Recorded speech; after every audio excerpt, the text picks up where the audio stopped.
Thermodynamics. Thermodynamics है क्या? आज का जो हमारा टॉपिक है थर्मोडायनेमिक्स, वो एक्चुअल में है क्या? What does this branch deal with? तो थर्मोडायनेमिक्स फिजिक्स की एक ऐसी ब्रांच है जो डील करती है हीट, वर्क एंड एनर्जी के साथ।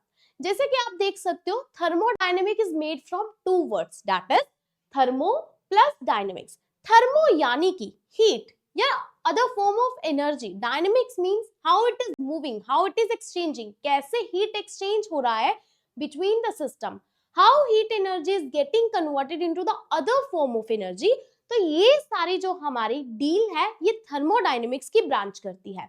जैसे आप किसी बहुत ही कोल्ड प्लेस पे गए हो या फिर रेगिस्तान, बहुत ही ज्यादा गर्म प्लेस पे गए हो, वहां पे टेम्परेचर बहुत ज्यादा है, नियर अबाउट 60 डिग्री सेल्सियस है, तो आप एक वुडन बेंच पे बैठना पसंद करोगे या फिर एक लोहे के डेस्क पे, है ना? तो आप किस पे बैठना पसंद करोगे?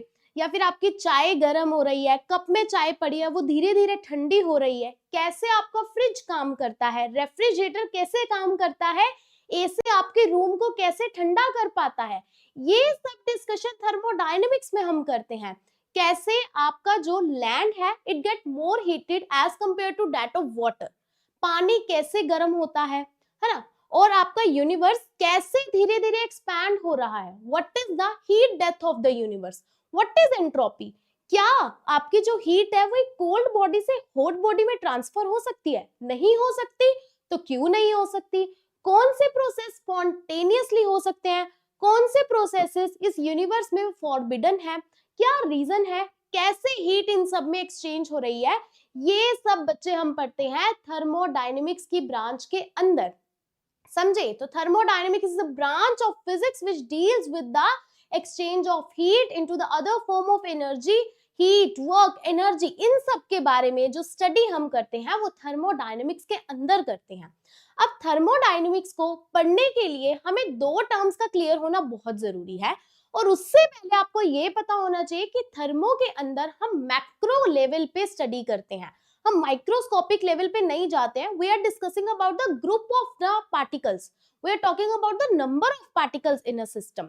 अब बात क्या है, वर्ड क्या है, सिस्टम। अब सिस्टम के बारे में हमें पता होना चाहिए कि ये सिस्टम क्या है और सराउंडिंग क्या है। सिस्टम बच्चे यानी कि वो group of number of particles, वो बॉडी जिसके बारे में हम डिटेल में स्टडी करना चाहते हैं कि कैसे उसमें से हीट का एक्सचेंज हो रहा है। ठीक है, सिस्टम यानी जिसके बारे में हम स्टडी करना चाहते हैं, और उसके अलावा जो भी उसके आसपास है दैट इज सराउंडिंग। जैसे अगर मेरे पास एक चाय का कप है, अगर मैं उसके बारे में स्टडी करना चाह रही हूँ कि कैसे उसमें चाय धीरे धीरे ठंडी होती जा रही है, तो वो मेरा सिस्टम है, that cup of T is my system. और उसके आसपास जो भी है वो क्या है, सराउंडिंग है। अर्थ के बारे में स्टडी करना चाहती हूँ तो अर्थ मेरा सिस्टम है, उसके पास मून, सन, ये मेरा सारा सराउंडिंग्स में आ गया। तो मैं मैक्रो लेवल पे स्टडी करती हूँ थर्मोडायनेमिक्स पे। अगर माइक्रो लेवल पे जाएं so we go into the statistical physics, जो हम फर्दर पढ़ते हैं। अभी हमारा एम है थर्मोडायनेमिक्स के बारे में पढ़ना। तो सिस्टम मैंने आपको बताया। अब सिस्टम आपके पास तीन तरह के होते हैं, that is one is open system, second is closed system, और तीसरा है आइसोलेटेड सिस्टम। तीसरा क्या है, आइसोलेटेड सिस्टम। ये तीन तरह के आपके पास सिस्टम्स होते हैं। अब ओपन सिस्टम, क्लोज्ड सिस्टम और आइसोलेटेड सिस्टम से क्या मतलब है? ओपन सिस्टम यानी कि ऐसा system which is open, open to exchange energy, to exchange matter. जैसे कि आपके बीकर में गर्म पानी पड़ा है, धीरे धीरे वो पानी इवेपोरेट भी हो रहा है, there is exchange of matter taking place, और पानी कूल डाउन भी हो रहा है, एनर्जी का एक्सचेंज भी हो रहा है सराउंडिंग से। तो ऐसा सिस्टम जो एनर्जी का भी एक्सचेंज करे, मैटर का भी एक्सचेंज करे, उसको मैं बोलती हूँ ओपन सिस्टम। उसको मैं क्या बोलती हूँ, ओपन सिस्टम। चाय का कप पड़ा है ना, तो वो ओपन सिस्टम में आ गया। क्लोज्ड सिस्टम, क्लोज्ड सिस्टम यानी कि ऐसा सिस्टम जो सिर्फ एनर्जी का एक्सचेंज कर सकता है पर मैटर का एक्सचेंज नहीं कर सकता। क्लोज्ड सिस्टम यानी कि जो एनर्जी का एक्सचेंज करे पर मैटर का एक्सचेंज ना कर सके। इसमें एनर्जी का भी पॉसिबल, मैटर का भी पॉसिबल, लेकिन क्लोज्ड में एनर्जी तो हो सकती है, मैटर नहीं हो सकता। फॉर एग्जाम्पल जैसे हमने अभी बात की, कप ऑफ टी को मैं अच्छे से कंटेनर से ढक दूं, है ना, अब उसमें से इवेपोरेशन नहीं होगी, मैटर का एक्सचेंज नहीं हो पाएगा, लेकिन एनर्जी का स्टिल एक्सचेंज हो सकता है। कुछ टाइम के बाद आपकी चाय, कॉफी, पानी ठंडा हो जाएगा, energy exchange is taking place, but matter का exchange is not taking place in a closed system.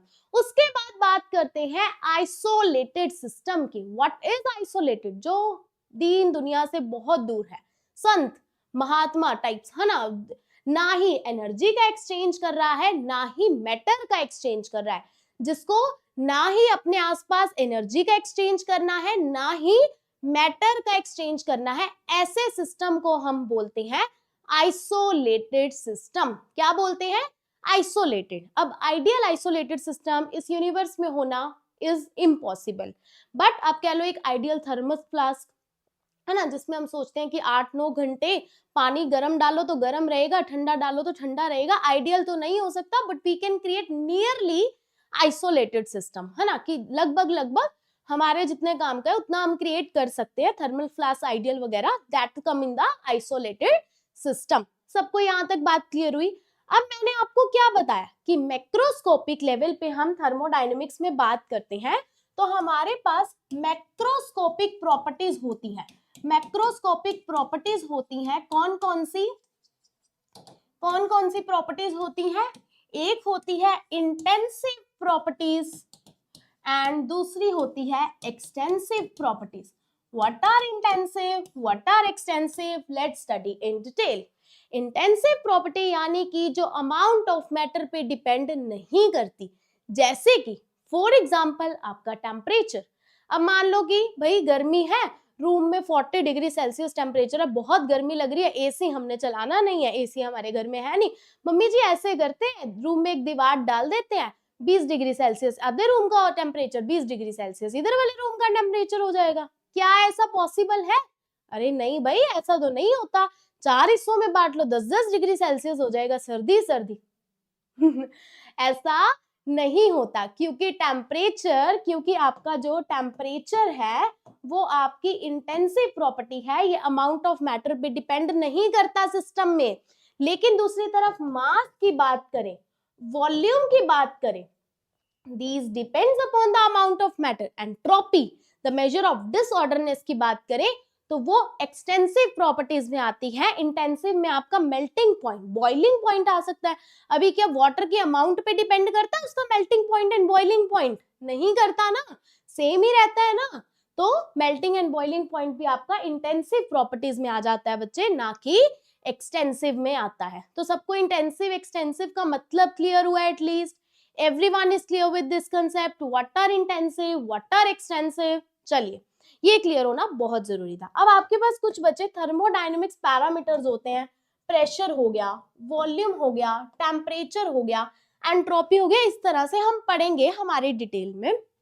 अब कुछ बेसिक प्रोसेसेस बता देती हूँ, जैसे कि आइसोथर्मल प्रोसेस हो गया, सेकंड आइसोकोरिक प्रोसेस हो गया। बहुत डिटेल में स्टडी करेंगे, टेंशन लेने की बात नहीं है, आज तो बस इंट्रोडक्शन ही कर रहे हैं। आइसोबारिक प्रोसेस हो गया, या फिर आपके पास एडियाबैटिक प्रोसेस हो गया। अब इन प्रोसेसेस के डिटेल में जाएंगे बिल्कुल आने वाले लेक्चर में, हम थ्योरी लेक्चर्स में। लेकिन isothermal process is that in which the temperature is constant. Okay, isocoric in which the volume does not change, that is volume is constant. Isobaric यानी कि जिसमें pressure is constant, pressure का exchange नहीं होता है. Adiabatic process जिसमें heat का exchange नहीं होता है, हीट का एक्सचेंज नहीं होता है ना. डेल्टा क्यू इज 0, हीट का एक्सचेंज नहीं होता है. तो इस तरह से आपके थर्मोडायनेमिक्स में डिफरेंट प्रोसेसेस होते हैं. बड़ा ही मजेदार ब्रांच है फिजिक्स का, बहुत ही मजे में पढ़ेंगे थर्मोडायनेमिक्स को अपने आने वाले लेक्चर्स में.